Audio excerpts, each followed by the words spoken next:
What's happening, everybody? Welcome back to Steve's Random Stuff. As you can see today, I am back out in the garage, getting all my tackle ready, getting the boat prepped, and ready for our upcoming Rhododendron Bass Club tournament this coming Saturday at Clearlake for the month of November 2025. And today is Wednesday, so I'm out here kind of getting all my tackle and stuff sorted out, trying to figure out what rods I'm going to use and what baits I'm going to use. So this is the monthly Taiwan video where I kind of go through some of the rigging and bait selections for this tournament and kind of share that with you and kind of go through some of the thoughts of tournament prep. And usually when I'm out here doing that, I like to sip on a nice cold beverage. And so this month's beverage of choice is from Revision Brewing Company. This is called The Bird. It's a West Coast style IPA. It's actually a collaboration with Revision and Fraction Brewing Company. As you can see right down there on the bottom. But nice West Coast style IPA, 6.6%. So cheers to you. Very tasty. So month of November at Clearlake couldn't be very challenging. Could be really good. The weather fluctuates this month as we head into winter. And I've had some really great days, 25-pound plus days. And then the days where you're struggling to get, 5 fish. So last year tournament, actually my buddy Mike and I fished the ABA last year during the month of November. We finished second with over 25 pounds. So that was a really good day, but it was kind of a slow day. It was not a lot of bites, just got the right ones, and we were basically just dragging the bottom on rock piles. So but there are days when you can go out there and just wreck them on a crankbait. So I got kind of some of both. I got some crankbaits, I got some slow baits, dragging bottom, and kind of everything in between. So I'll kind of go through some of those baits and some of the rigging of what I got. I'll start off with some of the reaction baits and then kind of work down to the slower baits. So just kind of picking the rods up here that are in front of me. I got like 14 rods out, so I'm gonna have a rod locker full of stuff. Hopefully I don't have to use them all, but just in case, you gotta have your bases covered. Now again, my theory on the reaction baits is to kind of just downsize things. Let's go to some tighter action baits, smaller profile baits instead of the big giant crank baits and swim baits and stuff. But I'll go through those one by one. First one here that I got is a LV200 Lucky Craft in the citrus shad color. 15-pound test on the Daiwa reel. This is a Daiwa CT on my Phoenix rod, and just something a little slower action, a little smaller profile. I know a lot of guys are throwing LV500s, which are half-ounce baits, and they sink pretty quick. But this one's going to have a slower fall. It's going to just kind of glide down through the water column. Can't reel it too fast or it'll just come up to the surface. So LV200, and again, if I need to switch to a LV500 or something different, I can do that as well. A couple crankbaits here. I'm kind of just trying to cover my bases. First one here is a rock crawler. The spur rock crawler here in a kind of an olive crawdad color. This will get down like 8-foot range. Again, it's smaller profile bait as well. And the other one is a Bill Lewis crankbait. This is the MR6. You can see here, Bill Lewis MR6. I headed over to North Bay Tackle this past weekend and picked up a couple of these crankbaits. I wanted something that's a flat-sided crankbait, if you can see that. It's going to have a tighter wobble, and they had a good selection of these Bill Lewis baits.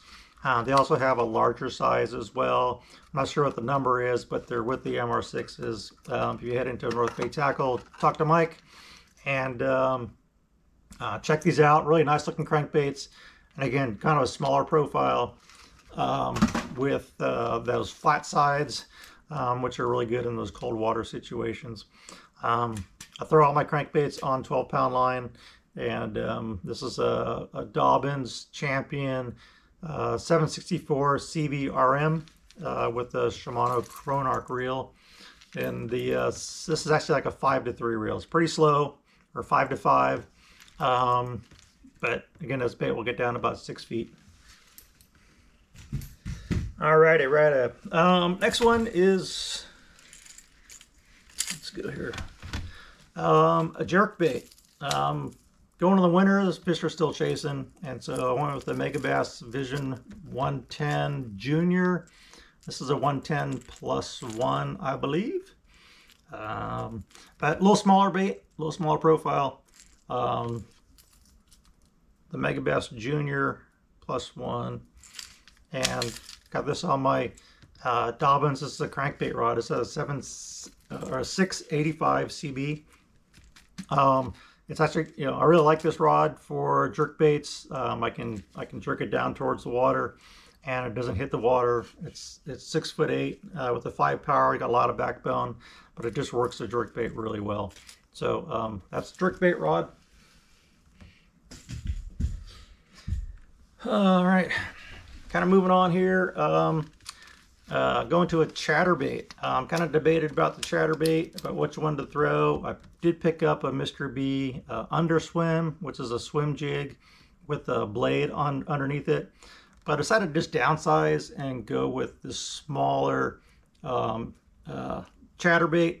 It's got the clear blade on it. A little small Megabass Hazadong shad on there. Again, something to mimic the bait fish. Something I could throw around the docks and throw out there. I can let it sink, but it'll stay fairly high in the water column, which is so small. But again, I just wanted to downsize the bait. And the Yamamoto tournament that was a couple weeks ago, that was up there. A lot of guys were saying that they were catching fish on the chatterbaits, but they had better luck with the smaller size baits, especially as the tournament progressed and as the weather changed. The smaller baits kind of outperformed the larger ones. So we'll start with that, and of course we can always change as the day progresses. Then I got a Mr. B swim bait head, and this is a 4.8 Kitech, and I didn't have any in the gold color, but I did have some gold paint. So got little paint brushes and painted up some swim bait heads in the gold color.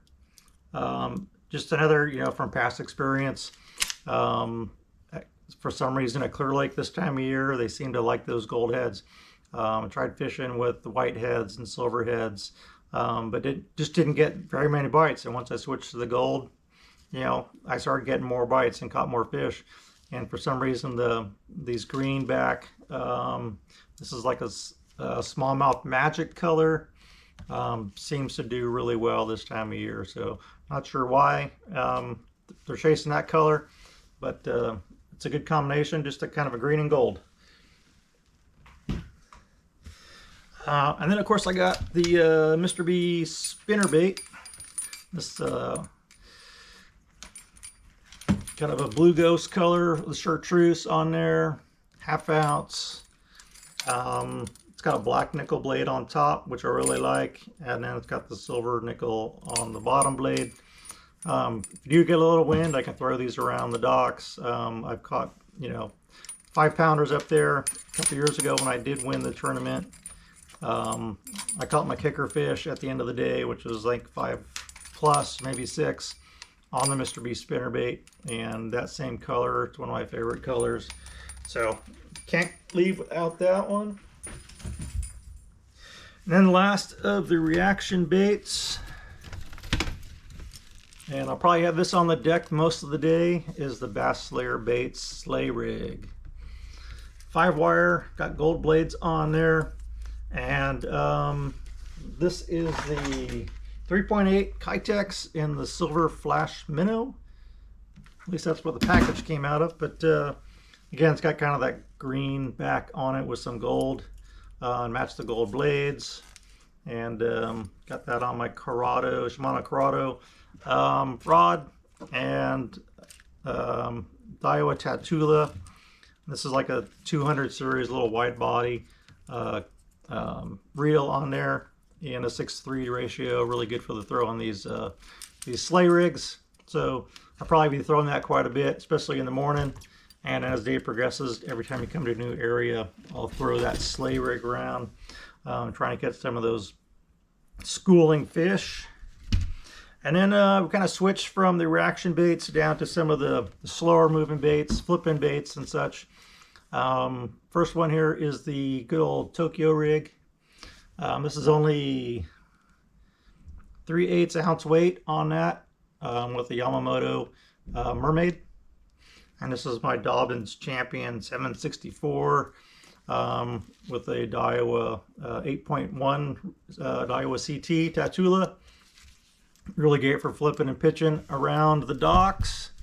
And then I also have just a straight Texas rig with the Sanshuo on that bad boy. 15-pound line, and this is a 5/16 ounce weight pegged, as you can see. As the water gets cold, I like the Sanshuo probably a little bit better than the Mermaid. Just has a lot less action. I use a 4/0 hook on that. It's just perfect for the Sanshuo because the hook comes out right above the tail right there. So perfect fit for the bait. A little slower action, and really like flipping these around the docks and such. And then of course can't leave home without the Mr. B jig, and a 1/2 ounce Mr. B jig on there with a little beaver type bait on it, just a smaller 3-inch size. Just a brown with some purple and chartreuse on there. And then got some 20-pound line on that bad boy, and the Dobbins Champion XP 795 flip. Yeah, 795 flipping rod on that. So that's all the flipping baits. And then I got a few spinner rods, and then I got a just a good old shaky head. This is a 7-inch Robo Worm Fat MM3 color on there. A little bit bigger worm. 1/4 ounce Wu Tungsten shaky head with some 10-pound Cigar fluorocarbon. Just a good all-around shaky head setup. And then I got the minnow type bait. Again, some 10-pound test on there as well. This is a range roller head, 3/16 size with the Yamamoto D-Shad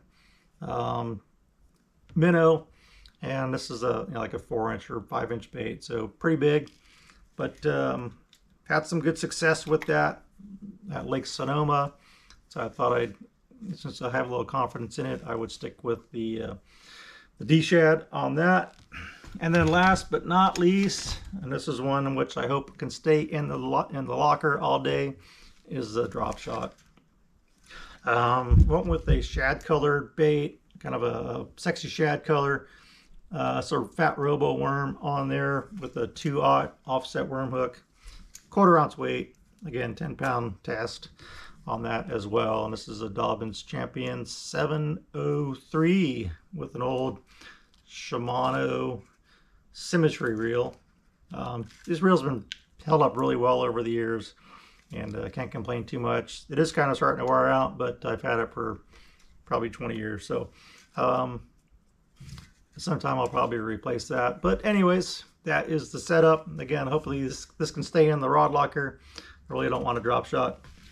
I'd rather throw the minnow or flip it if I were going to drag the bottom. Another good choice would be like a wobble head with some kind of crawdad type bait on the back. That produced really well in the past. But again, you know, with the weather changing, we got a front coming through today. Tomorrow it's supposed to be pretty bad. And then Saturday is supposed to be pretty nice weather, very little wind. It could be one of those bluebird skies after the storm front goes through, so it could just shut the fish down. So there's also a big tournament going on this weekend, a 3-day tournament starting on Friday, which is the BAM TOC. I'm not sure how many boats they have, but it's Friday, Saturday, and Sunday. So we'll be competing for space on the lake with those guys, but hopefully we'll get out early enough and beat them to some of our spots. So that is the lineup for this weekend. we'll see what happens. I am in the top 5 in the points for the year. This is the last tournament for points. So my goal is just to stay in the top 5. I don't think I have a chance to first place. I know Andrew and Mike are battling that out. So we'll see what happens. And if I stay in the top 5, that gets me qualified for the TOC. So we'll see you Saturday. Thanks for watching, and we'll see you on the water.